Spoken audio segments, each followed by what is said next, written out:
Okay, ladies and gentlemen, hear me out. Giving art advice is probably one of the hardest things in the world because I'm basically I'm telling them to do what I experience with my art while they are struggling to do what they do with their art. And also forgetting the fact that we are different people and we experience life differently.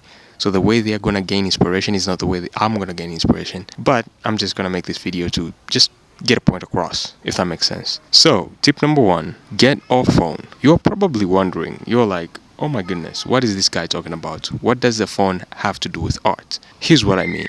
When you doom scroll all day on your phone, when you get stuck in that phone, it is so hard to gain inspiration. That's why when you hear a lot of artists, when they're giving art advice, they always suggest that you get off your phone, go outside, breathe some fresh air, and gain inspiration like that. Because in this world of social media, this loophole of seeing what other people are doing while you are not being productive yourself in your life. It's kind of like when you are on TikTok for like 3 hours straight and you just wasted that entire 3 hours when in that 3 hours you could have done something productive in your own creative life. So that's why getting off your phone and just turning that thing off and just putting it aside and maybe it might be the reason you are actually watching this video because you are too lazy to get off your butt, grab that pencil, grab that art utensil and start working. It is because you cannot stay off your phone. So put that phone aside and go do some work. Tip number two, tracing isn't cheating. Yes, I said it. Arrest me if you can. I'll spend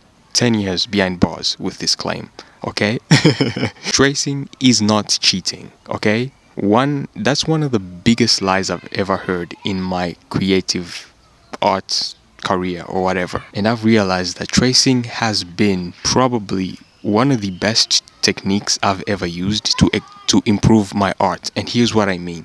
Do I regret this? Absolutely not. So by tracing, I basically mean like, for example, like getting my laptop, flipping it over and putting a sheet of paper on the screen and turning up the brightness of the screen and then tracing the outlines of a drawing. This improved me as an artist. Okay, whoever made people believe that it's such a bad thing to do, you know? No, it isn't. If it improves my art, I'm gonna do it. Put me in jail if you have to, bro.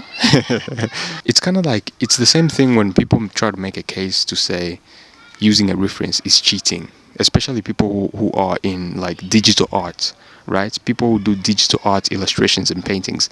These people are being told out there that using a reference is basically cheating. And it's like, what? You mean to tell me looking at an object that I want to draw is cheating? Drawing from imagination is probably one of the hardest things ever. Tip number three, do not rush. I know you have this style you want to achieve. I know you have these art goals you want to achieve.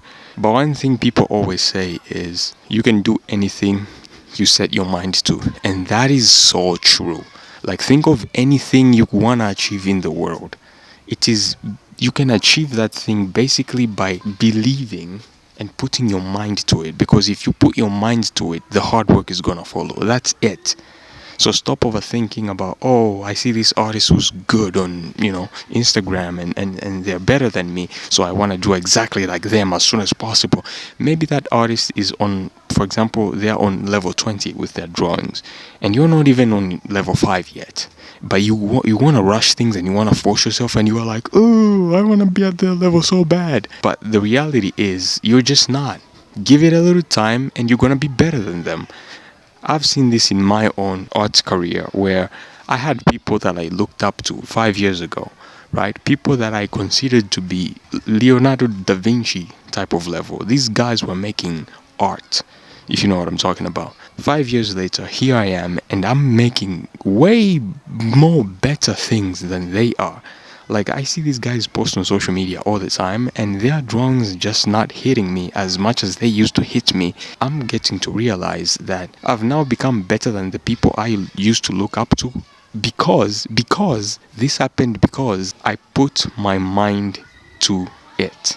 That's it. You can achieve anything you put your mind to it. And the beautiful thing is, the more you dedicate yourself to it, the time is just going to pass by so fast. You're going to become so much better than all those people to a point where it's just going to feel like, bang, you're just better. It's just going to feel like one day you're not better than them. The other day you are locking in.